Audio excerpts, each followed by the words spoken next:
Today we are going to talk about how to lose weight when you have diabetes. I see a lot of diabetic patients and I get this question every day.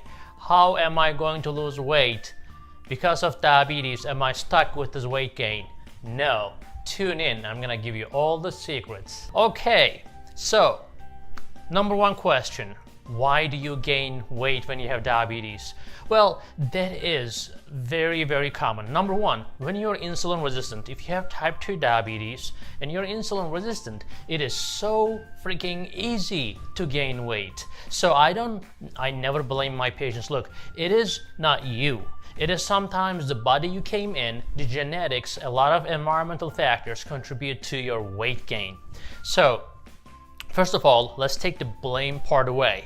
Now, of course, we have to make sure that we concentrate on your diet and exercise, and that's not easy. And the medications play a huge role as well, but we'll talk about which medications that causes weight gain that you didn't know about, and then which medications that can actually cause tremendous weight loss that you have never heard of. So, let's go step by step. So, the lifestyle changes. We always preach patients, okay, go lose weight, eat better, blah, blah, blah, right? How many people change their behavior? Very little. I mean, it is hard, okay? Especially when you're a 40, 50-year-old, you have lived your life, and now somebody comes and tells you, oh, you gotta change everything. First of all, that's not realistic. We have to make sure that we set realistic expectations, and then that depends on every individual patient. And guess what? Even if I tell you right now, you feel super pumped up, you feel like super ready to go lose weight, you're gonna, in a day or two, you're gonna go into a party, somebody's gonna invite you somewhere, somebody's gonna put a plate in front of you, bam, everything is gone. So it is very important to feel accountable. So how do you feel accountable? You have to be monitored. Okay, so if a police is monitoring you everywhere, okay, how careful would you be with your behavior? I'm not saying that you're a criminal, but even when you're going, on a road which is 30 miles an hour, most people go 35. But if you know that the police is behind you, would you go 35? You'll probably stick with 30, right? So being monitored is extremely important. So that's why at Sugar MDs, we monitor you. We monitor your blood sugars. Every time you enter, it automatically comes to us. Everything you eat, if you want to log that in, it comes to us. So as long as you feel accountable, that is the key. So at sugarmds.com, we help you with that. Now, let's move on. What medications can actually help you lose weight? But before that, let's touch base. What are you on right now? Look at your medication list. If you're on a glipizide, glimepiride, glyburide, or any sort of insulin, you're not in a good position. You will probably continue to gain weight. No matter what you do, it is hard. And the moment you start going on a diet and you really force yourself, you may end up with a very severe low blood sugar. And you do not want that. When you have a low blood sugar, you feel like a truck passed right on top of you. So it's not a good feeling. So how do we tease that out? In my practice, I always try to get rid of these medications that causes weight gain and all the insulins. If I can get rid of insulin, I will, and I can. And there are a lot of ways to do that. It's just not easy in a primary care setting. That's why in my specialty practice at sugarmds.com, we always strive to get people off of medications that cause weight gain and all the insulins if possible. And that is possible. Most people think that once they go on an insulin, they're insulin dependent. No, that's a no. You never become insulin dependent unless you're type 1 diabetic, okay? So, let's go back to the medications you're on. So if you're on glipizide, glimepiride, we talked about the glyburide, or any insulin. It could be Tresiba, it could be Toujeo, Lantus, Levemir, Novolog, Humalog, Novolin, Humulin, you name it.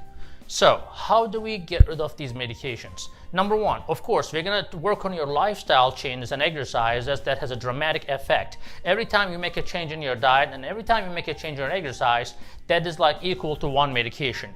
Now, set that aside, what can we do for your current medications? Number one, there are a lot of medications in the market that can actually, that we can replace with. As a result, you suddenly stop gaining weight and immediately go into weight loss mode. So how does that happen? Now, there are two classes of agents in the market. Number one is a GLP-1 agonist, and the number two is SGLT2 inhibitors. Now, not everybody is a great candidate for it. So after listening to this video, don't just go to your doctor and say, oh, give me this, give me that. First of all, doctors don't like that. And number two, your doctor may not be comfortable with it. The best medication in the market right now, best medications I would say, because I'm not siding with any medications or any company or brand. Ozempic is number one in weight loss, and then Trulicity is there as well, and then you have Victoza, you have Bydureon. All these agents help tremendously, and we'll talk about how do they help. And these are called GLP-1 class. They are intestinal hormone agonists. So why intestinal hormones are so important, we'll touch base in a second. And the second part is SGLT2 inhibitors. These are the medications that allow your kidney to excrete excessive sugar in your system.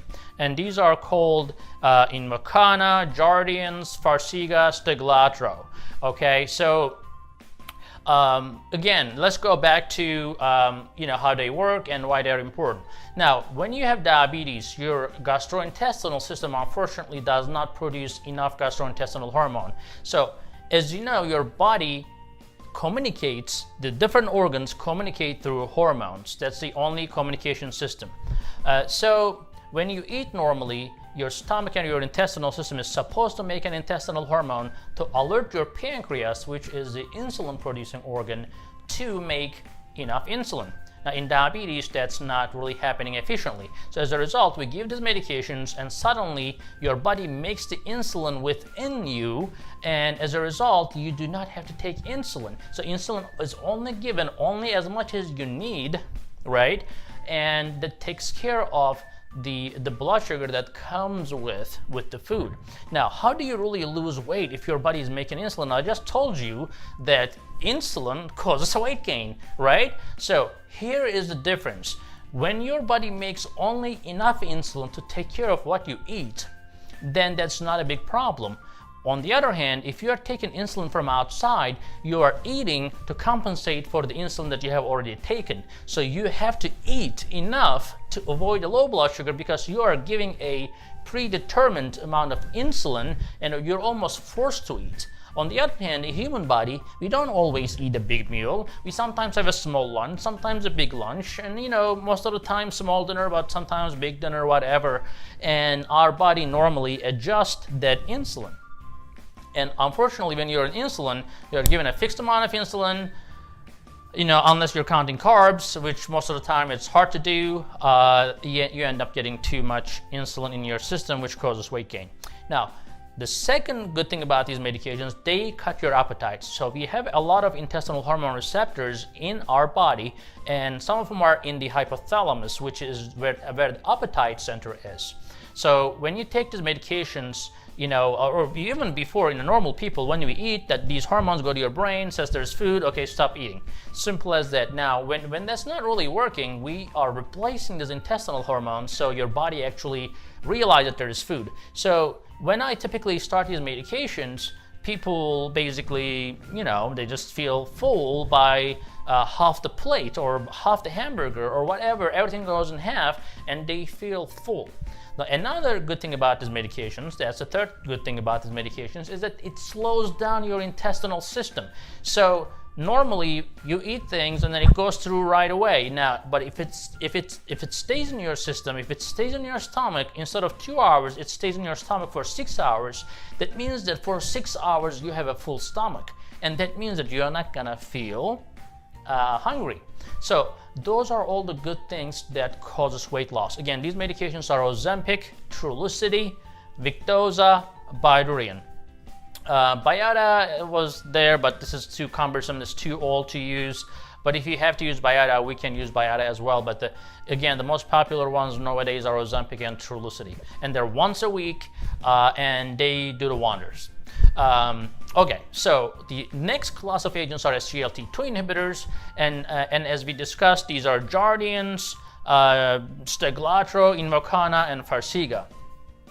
Now, these agents basically they allow your kidney to excrete blood sugar. So normally your kidneys do not want to let the sugars go. Okay, so normally our body tries to save everything. So if you're in a very food deprived area, you don't want to lose anything, right? So our body is designed to save everything. So your kidney will not let sugar go unless you're 220 or 250 in blood sugars, which is too high to begin with.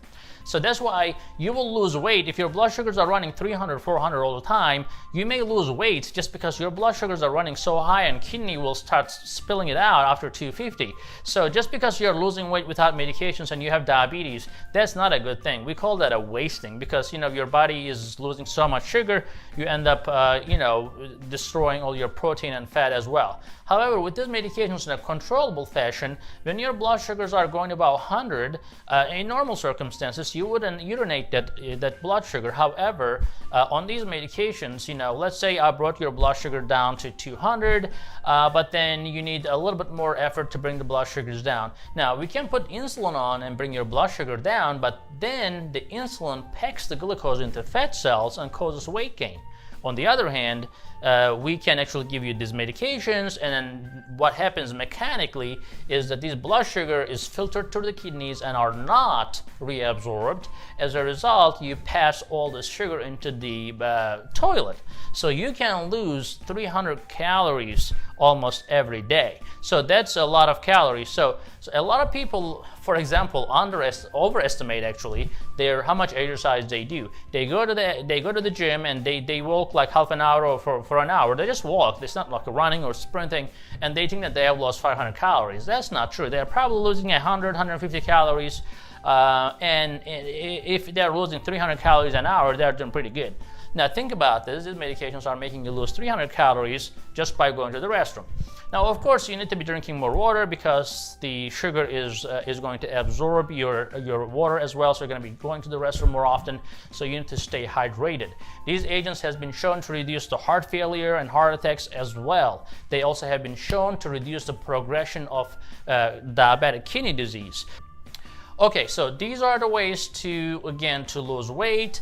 Diet and exercise is very important. Being accountable is very important. Have a wonderful day.